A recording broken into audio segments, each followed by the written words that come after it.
Welcome back to All This Math, and we are doing some more factoring, right?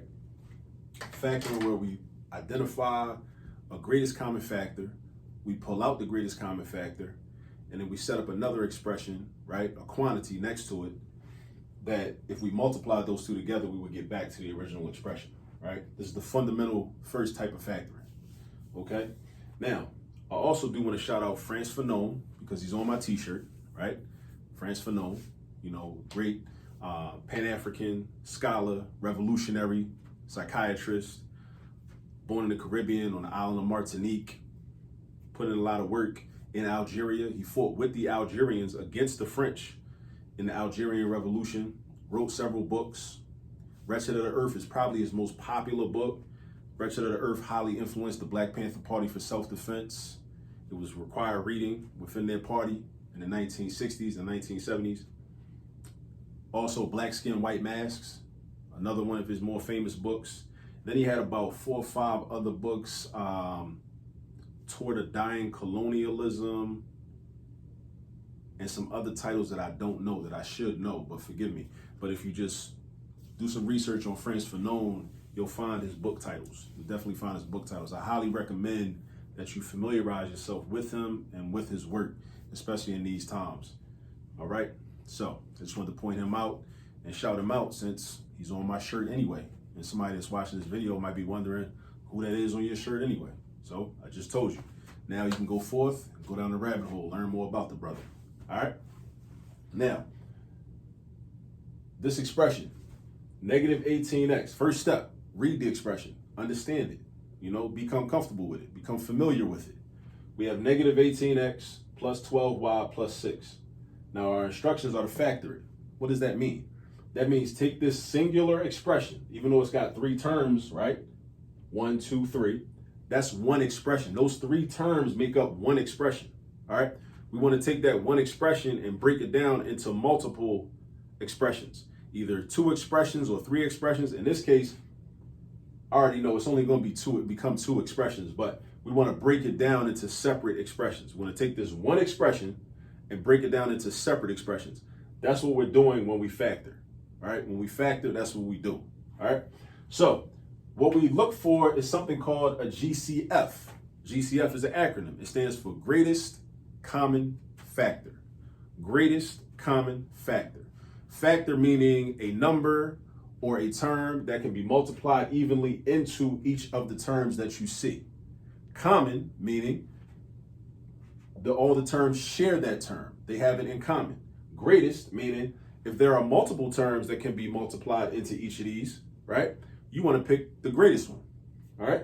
Now, I happen to know that out of negative 18, 12, and 6, I know that 2 is a common factor of these 3 numbers.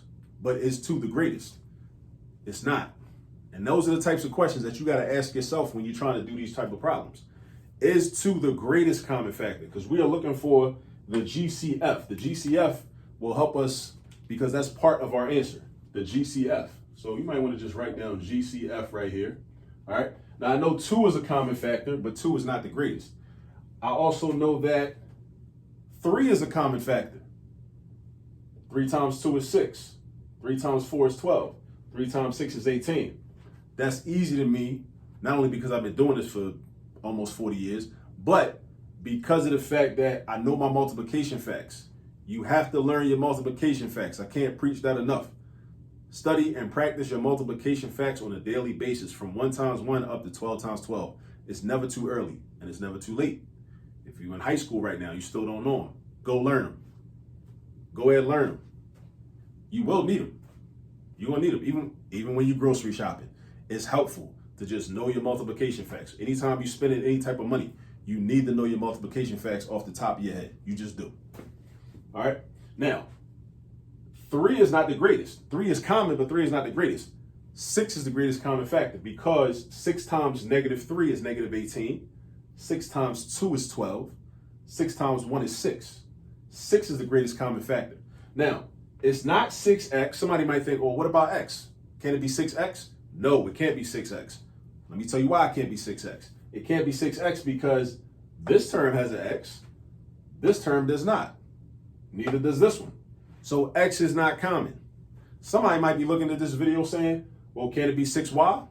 No, it can't be 6y. I'm going to tell you why. That's a good thought, but not quite, because this has a y, but this don't, and this don't.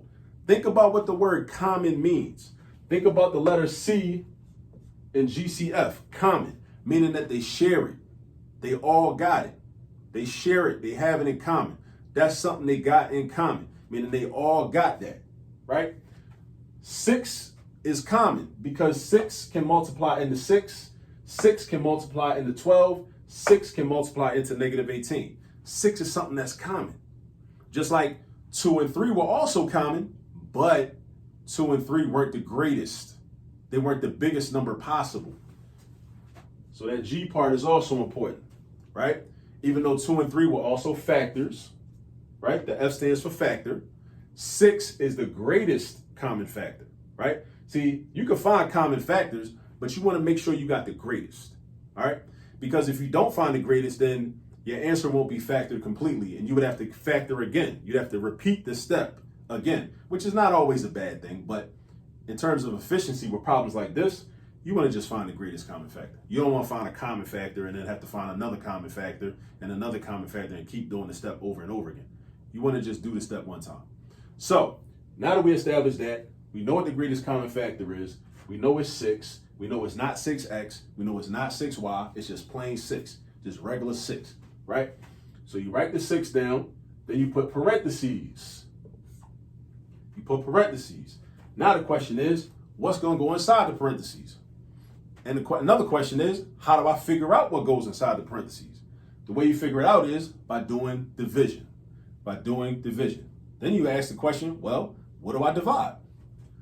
Each of the original terms by the GCF. Each of the original terms by the GCF. Each of the original terms get divided by 6, which is the GCF. So what it looks like is this.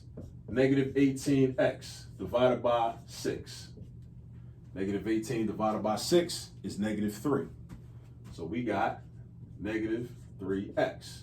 Throw that up in there. Boom, negative 3x. That's your first term. Then we got 12y divided by 6. 12 divided by 6 is 2. So we got 2y. Throw that up in there. Plus 2y, because it's positive.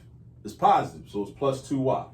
Then we got 6 divided by 6, which is 1. So we throw that in there. Plus 1. This is our answer. See, look what happened. This was one expression.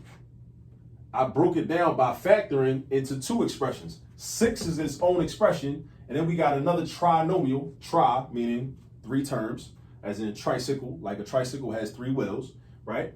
1, 2, 3. 1, 2, 3, right?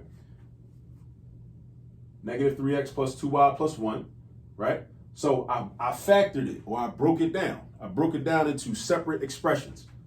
A 6 and a negative 3x plus 2y plus 1. So it went from being one expression, and now it's 2 expressions. One expression, and now it's 2 expressions. So that's how we factor. That's one, actually, let me not say that. That's one of the ways in which we factor. That's the first way that you'll be introduced to. It's called taking out the GCF. That's what it is. You take out the GCF. You take out the GCF. That's the method that we just did right there. All right? That's the method that we just did right there. Now, let's say I want to check my work to make sure that I know what I'm talking about. To check your work, you just distribute. I can do this mentally. You can do this mentally. You do 6 times negative 3x. That's the opposite of dividing, of doing that. That's negative 18x.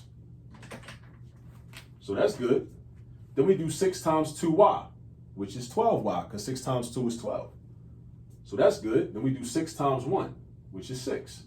So that's good. So as long as when you do your multiplication, the products that you get are the original expression or the terms from the original expression, you good.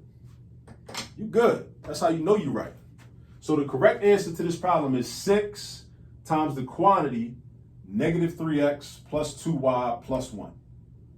6 times the quantity of negative 3x plus 2y plus 1. Notice I said times the quantity of. Whenever you have an expression in parentheses, we call that a quantity. That's what we call it. We call that a quantity. Whenever we got an expression inside parentheses, that's what we call it. We call that a quantity. All right? All right, now, I just showed you how to do this, but the real work in terms of you really learning this and developing what I call mathematical muscle memory comes from you doing practice. So now, go ahead and do some practice, and I'll catch up to you on the next video. Peace.